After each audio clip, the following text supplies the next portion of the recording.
शहरी में क्या खाना है समझ नहीं आ रही, तो ढेर सारे अंडे लो और उन्हें तोड़ लो और बनाते हैं आलू अंडे की मजेदार सी भुर्जी। आहो पता है मुझे, बड़ी सिंपल सी चीज है, लेकिन तुम रेसिपीज देखने थोड़ी आते हो, तुम तो मेरी बातें सुनने आते हो ना। तो चलो फिर तुम्हें सुनाता हूँ। म्यूजिक बंद प्लीज। मैंने कहीं पे पोस्ट देखी कि इस साल रमजान में एक अजीब सी खामोशी, थकन और फलां फलां फलां सब कुछ है। क्यों?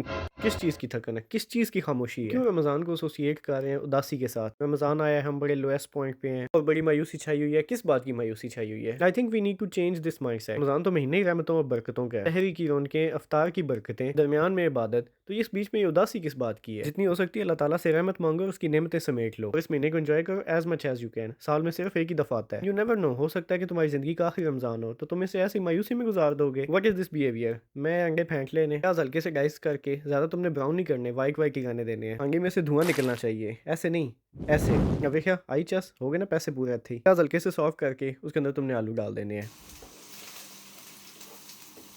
अपने हिसाब से नमक मिर्ची तुमने एडजस्ट कर लेना है। नमक, लाल मिर्च, काली मिर्च, जीरा पाउडर और सूखा धनिया, ये मसाले डाल के एक दफ़ा फिर तुमने हांडी को अच्छी तरह से हिला जुला लेना है। तुम कर सको तो फ्रेश अदरक लहसुन का पेस्ट इसके अंदर डाल दो। जो लेवल अप हो जाएगा, खुशबुएं आएंगी और जो टेस्ट इनहेंस होगा वो तुम्हें खुद एक्सपीरियंस करना पड़ेगा। लेकिन एक दफ़ा तुम हांडी की शक्ल चेक करो, colourful, vibrant as your life is gonna B.